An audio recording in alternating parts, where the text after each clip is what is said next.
तो जलेबी और पकौड़े मिल गए, किसानों को समर्थन मूल्य मिला हो या ना मिला हो, आपको सरकार को समर्थन देने का मूल्य मिल गया है। राजीव रंजन, यह विपक्ष आरोप लगा रहा है।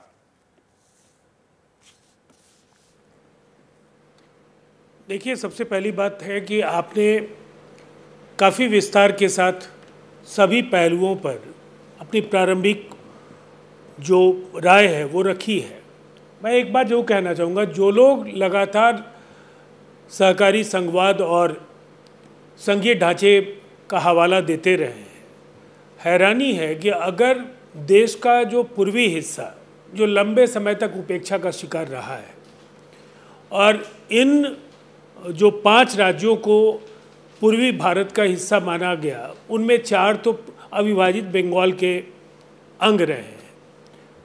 इन राज्यों में विकास की वो रफ्तार नहीं आ पाई और दशकों तक जिनकी सरकारें रही हैं उसको दोहराने की ज़रूरत नहीं है, लेकिन संसाधनों का असमान वितरण और उससे जो उपजा हुआ असंतुलन है, उसकी वजह से इन राज्यों के विकास में बाधाएं आई हैं। बिहार के मुख्यमंत्री नीतीश कुमार जी के कार्यकाल में जीडीपी का ग्रोथ रेट डबल डिजिट में ज़्यादातर अवसरों पर रहा। स्पष्ट है कि 10% से ज़्यादा का ग्रोथ रेट हम लोगों ने दर्ज किया है। अब हमारे पास संसाधन नहीं थे तो निसंदेह जो हमारे पास अवसर थे वो सीमित थे, उसका बेहतर तरीके से हमने इस्तेमाल किया। लेकिन लंबे समय से 2 दशक राज्य तक सीमित नहीं रह सकती ना राजीव जी। देखिए, सब राज्यों को बराबर का, किसी को थोड़ा बहुत ज्यादा मिल जाता है, किसी को कम। लेकिन अगर निर्मला सीतारमण अपनी बजट स्पीच भी देती है, शुरुआती उनका अंश पर अगर हम गौर करें, 12-13 बार आंध्र का जिक्र, 6-7 बार बिहार का जिक्र, मानो यही 2 राज्य हैं और राज्य हैं नहीं देश में। इस तरह से फेवरेटिज्म भी आने लगती है। तो पूरा विवरण आपने अभी देखिए, उसका पूरा विवरण आपने साझा कर दिया है कि किस राज्य को क्या मिला। और निसंदेह जनसंख्या पर आधारित विकास का आवंटन, ये लंबे समय से हम ये कहते रहे हैं, जो पहले नहीं सुना जाता था।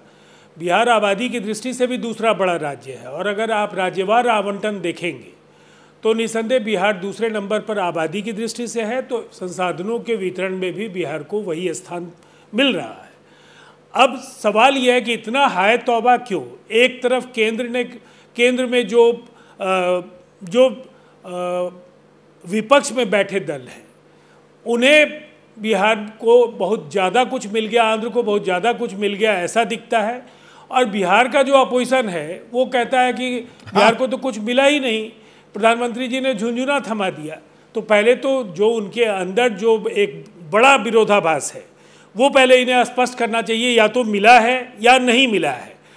अगर आप बिहार के आधारभूत संरचना को लेकर, बिहार की बाढ़ जैसी विभीषिका जो परिस्थितियां हैं, उसका एक सकारात्मक समाधान अगर इस बजट में दिखा है तो अर्थव्यवस्था को इसका लाभ नहीं, पहले ये असमंजस पर आते हैं। आपने तो ये पॉइंट उठाया है। 1 मिनट राजीव रंजन।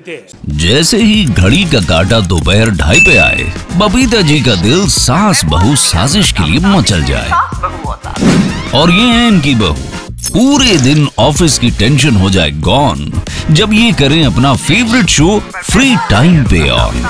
इनकी तरह आप भी देखें अपना फेवरेट शो अपने टाइम पर और डाउनलोड कीजिए एबीपी लाइव ऐप अपने स्मार्ट टीवी पर।